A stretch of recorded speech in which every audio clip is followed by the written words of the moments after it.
नमस्कार। आज 74वें स्वतंत्रता दिवस की पूर्व संध्या में मैं आपके समक्ष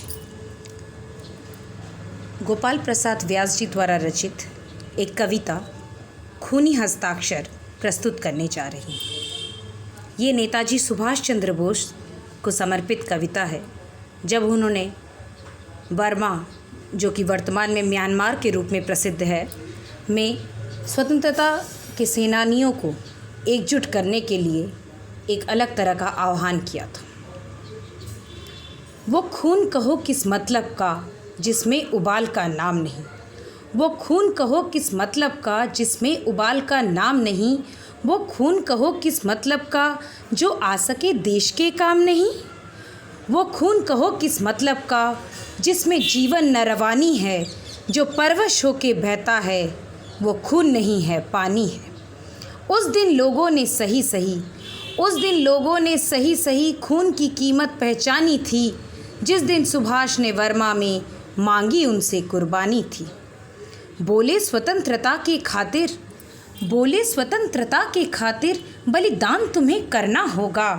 तुम बहुत जी चुके हो जग में, लेकिन आगे मरना होगा। आज़ादी के चरणों में जो जयमाल चढ़ाई जाएगी, वो सुनो तुम्हारे फूलों के शीशों से गुंथी जाएगी। आज़ादी का संग्राम कहीं पैसों पर खेला जाता है, ये शीश कटाने का सौदा नंगे सर झेला जाता है। आज़ादी का इतिहास कभी काली स्याही लिख पाती है, इसके लिखने के लिए तो खून की नदियाँ बहाई जाती है। यूँ कहते कहते वक्त आके आँखों में खून उतर आया, मुख रक्तवर्ण दमक उठी, दम की उसकी रक्तिम काया। आजान बाहों ऊंची कर वे बोले रक्त मुझे देना, इसके बदले भारत की आज़ादी तुम मुझसे लेना। हो गई सभा में उतल पुतल, सीने में दिल न समाते थे, स्वर इनकलाब के नारे कोसों तक छाए जाते थे। हम देंगे खून शब्द बस यही सुनाई देता था, रण में जाने को युवक खड़े तैयार दिखाई देते थे।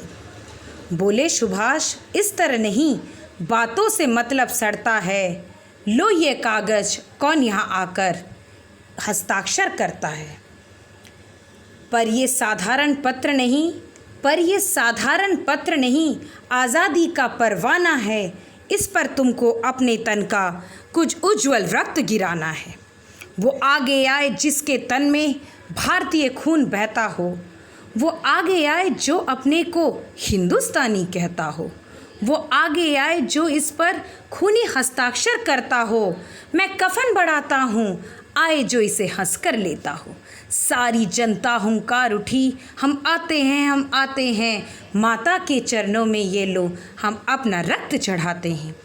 साहस से भरे युवक देखा उस दिन बढ़ते ही जाते थे, चाकू छुरी कटारी से वे अपना रक्त गिराते थे, फिर उसी रक्त की स्याही में वे अपना कलम डुबोते थे, आज़ादी के परवाने पर हस्ताक्षर करते जाते थे। उस दिन देखा था तारों ने हिंदुस्तानी विश्वास नया, जिस दिन लिखा महारणवीरों ने खून से अपना इतिहास नया। नेताजी सुभाष चंद्र बोस को समर्पित इस कविता के बाद मैं सीमांत गांधी के रूप में प्रसिद्ध खां अब्दुल गफ्फर खां द्वारा रचित एक प्रसिद्ध कविता वंदे मातरम का पाठ करने जा रही हूँ। हिंद की हर शख्सियत की जान बंदे मातरम, हम जवा मर्दों की सच्ची शान बंदे मातरम। इनकलाबी शूरमाओं ने कहा था गर्व से, है हमारे राष्ट्र की पहचान वंदे मातरम। राष्ट्रहित बलिदान का आह्वान करते ही चलो, माँ की पूजा अर्चना गुणगान करते ही चलो। जब जिस वक्त भारत को ज़रूरत आ पड़े, गीत वंदे मातरम का गान करते ही चलो। फांसियों पर झूलने जा रहे थे लोग वे, यानी खुद को भूलने जा रहे थे लोग वे। हाथ में लिए तिरंगा, सिर पर बांधे कफन, गीत वंदे मातरम ही गा रहे थे लोग वे। हिंदू को है दशहरा, ईद मुस्लिम को प्रिय, किंतु हिंदुस्तान का त्योहार वंदे मातरम। सभी को पुनः नमस्कार। जय हिंद, वंदे मातरम।